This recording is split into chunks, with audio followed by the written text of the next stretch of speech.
What's going on, everyone? Welcome to Shifting Lanes, and for this video you'll find me sitting in the 2023 Subaru Legacy Touring XT.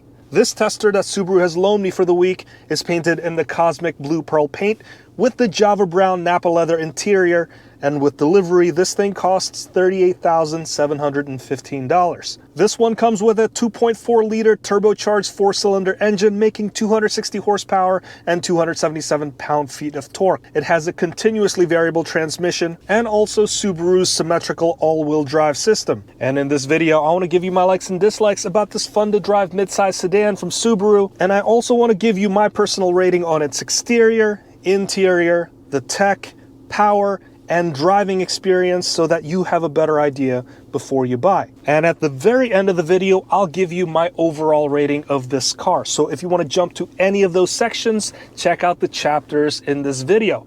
With that said, let's get started with the exterior first. New for 2023 is the Legacy's front bumper. It looks like you'll have at least 50% more grille with this one. The LED headlights have been revised to fit the more stylish face, and the Limited, Sport, and this Touring XT trims will also have the LED fog lights. A notable feature of this car is the steering responsive headlights, which will help you see better when driving around corners. Around the side, this Legacy has that typical midsize sedan profile. From a distance, you can mistake this for a Toyota Camry or a Honda Accord, which is not at all a bad thing. This Touring XT model has a distinctive satin chrome finish power folding side view mirror and 18-inch wheels that's shared with the Limited model. And from the rear, the 2023 Legacy is unchanged. The Touring XT and Sport models will get the rear bumper with dual exhausts poking out, giving this a sportier look compared to the other trims. And at the back is also where you'll find the only pieces of black cladding. That is sort of Subaru's signature style now, considering that the majority of their lineup, with the exception of this car, the Impreza, and the BRZ, are dressed to the nines in black cladding. So if you want a more traditional car look, this Legacy fits that style. So I'm giving the exterior design a 7 out of 10. This Legacy looks very average, and I think it's designed to not offend or appeal to anyone. The front end adds a bit more personality than before, but I think Subaru played it pretty safe here. Inside, the Legacy Touring XT gets pretty classy with a lot of Java brown Napa leather interior. And I think it makes a pretty strong statement considering the price point. The center console is shaped like other Subarus with the vertical screen. I like that there are physical buttons and dials for the more important controls. On the transmission tunnel, you'll find some USB connections and a spot to hold your phone. This model doesn't come with a wireless charger, which is an option you can buy, and if you have that, that'll slot right in here. Aside from that, there's really only a button for the electronic parking brake and also the camera button. There's no driving mode or X mode button to be found in this Touring XT, only the gear shifter and a couple of cup holders. And if you look in the armrest, this one has two compartments, one that reveals a small tray and another one that is much larger. Now, if you need a CD player still, the Legacy still has it. As for the steering wheel, it's wrapped in pretty nice leather and has a nice 9-3 gripping position. The buttons are all tactile and no touch sensitive stuff, which I appreciate. And nestled at the 4 o'clock position, you can find a heated steering wheel button. And Subaru didn't cheap out on this because it will heat the entire steering wheel all the way around. Some other companies, they only heat the 9-3 and 10-2 positions. You'll also find some pretty nice low profile paddle shifters behind the spokes, and that's for controlling the CVT. As for the seating, the driver's seat has a 12-way power adjustment, while the passenger side has 8-way power adjustment. The seats are heated and ventilated for the Touring XT model, and they're pretty comfortable. And also standard for the Touring XT model is a power moonroof. For the second row, there's pretty generous legroom at 39.5 inches. And it's generally roomy in here with decent seating for 3 people. I like that there's center venting back here, and the outboard seats are also heated. Not a bad choice if you're going to be driving around with several people. As for cargo space, there's 15.1 cubic feet of space in the trunk with the second row in the upright position. This is a big trunk and roughly what you should expect for this class of cars. And I like the large opening so you can fit taller and bulkier items if you need. So I'll give the interior a rating of 8 out of 10 because there's plenty of nice materials inside, and you could also fit a lot of people and their stuff. For technology, let's focus back on the center console. Big 11.6-inch portrait-oriented screen.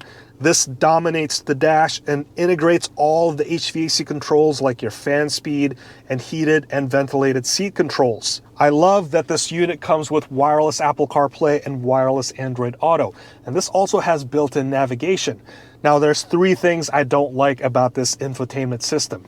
Number 1, if you're wearing polarized sunglasses, you're going to get a rainbow effect all along the screen, to the point where some of the controls may not be visible. And for this shot, I've put on a filter for my camera's lens so you could see this effect. It's only slightly annoying, and if you don't have polarized sunglasses, then this is not an issue at all. Number 2, the general performance of the screen is not up to par with other cars. There's a bit of lag when you're swiping and transitioning between the apps and the features. Number 3, this is more minor, but the general design and iconography of the apps, it sort of looks like the original iPhone.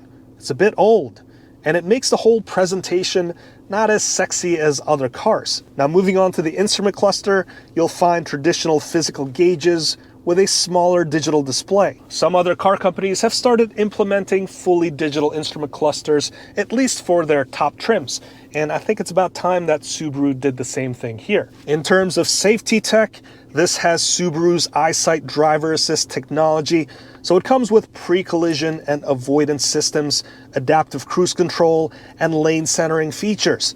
And this one also has blind spot monitoring and rear cross-traffic alert. So thanks to the EyeSight system, which you could see up here, the Subaru Legacy is a great choice because the safety tech is pretty good. And the comfort and convenience technology features is not bad either, as long as you don't mind those 3 things that I mentioned.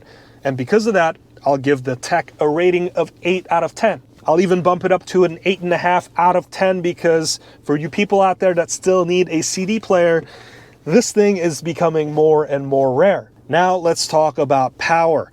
The Sport and the Touring XT will come with a 2.4-liter turbocharged 4-cylinder boxer engine that makes 260 horsepower and 277 pound-feet of torque at the crank. The other trims will come with a 2.5-liter naturally aspirated engine with 182 horsepower and 176 pound-feet of torque. If you just need a commuter car with all-wheel drive, then by all means go ahead with the base, premium, or limited trims. But if you want to have some real fun, you gotta go with this turbocharged engine. That extra 101 pound-feet of torque gives this chassis a lot more motivation. 0 to 60 can be done in the low 6 to 6.5 second range, which is not sports car quick, but quicker than most cars out there.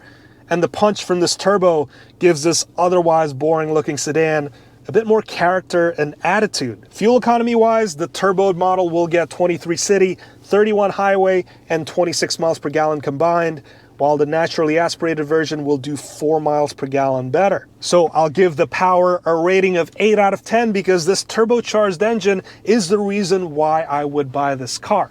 Now, if you're coming from the WRX and need something bigger because of life, then I imagine this Legacy XT could be very well modified in a similar fashion, but with a much more grown-up and sleeper look. And I think that's a very good thing. Now let's move on to the driving experience next, and I'll start with the ride quality. I think the ride quality is pretty good with the suspension and the very reasonable 18-inch size tires soaking up bumps pretty well. Road and wind noise isn't bad, giving the Legacy a bit of a luxury car-like experience. Handling-wise, the all-wheel drive and the lower center of gravity of the boxer engine gives this midsize sedan a fun-to-drive attitude. And I had a fun time driving through my usual back roads. The Legacy feels potent and capable. And as for the transmission, this only comes with a continuously variable transmission. And I'll have to say that CVTs have come a long way from when they were first introduced many years ago. And I've driven the new Subaru WRX, which has the CVT, and if you want to see that review, click on the link up in the corner. And I'll have to say that the driving experience there was actually pretty good. and it's also pretty good here as well. However, when you're on the highway and you want to make that last minute pass or accelerate really hard, that's when the CVT can feel a bit lethargic and will take a little bit of time before getting into the right gear. You'd be better off driving this in manual mode and shifting with paddle shifters yourself. So because of that, I kind of wish for two things here. This is the Legacy Touring XT trim, which means that it doesn't have any sort of SI drive engine performance management. If you get the Legacy Sport trim, you'll find that the steering wheel has extra buttons down here, and that's essentially your sport mode. And here, there is no such alternate mode. And number two, I sort of wish that if you long press on the left paddle, it could just jump down to the right gear. Instead, you have to toggle through every gear, and since this has 8 gear presets, when you're toggling down in the highway, it takes a little bit of time before you get to the right power band. I've tested the BMW M240i xDrive, which is totally not a mid-size sedan, but that car had a nice sprint function, so when you held down on the left paddle for a while, it just jumps down to the right gear so that you make the optimal amount of torque. I think more and more cars should implement features like that one, especially if they have paddle shifters. And I know I only said 2 things, but let's add a third anyway because this is my video. Just give us a manual option. So I'll give the driving experience an 8 out of 10 because I think there's a nice balance between ride comfort and handling capability in here. I love the grip from the all-wheel drive and the low center of gravity of the engine, and those 2 things give this car that unique Subaru character. And then you have the CVT, which I think is pretty good, but occasionally it ruins the fun party every once in a while. So as you could probably expect at this point, I'm giving this Legacy Touring XT an overall rating of 8 out of 10. I think aside from the average and vanilla styling, there's a pretty good roomy interior with nice safety tech and modern features inside. The driving qualities are pretty good too, and I think that engine is the real star of this car. Let me know what you think in the comments below. I want to thank you so much for watching all the way till the end. If you've learned something, please consider giving us a like, hit that subscribe, and hit that notification bell button so that you could be notified anytime I make a new video. Let's end it right there. This is the 2023 Subaru Legacy Touring XT.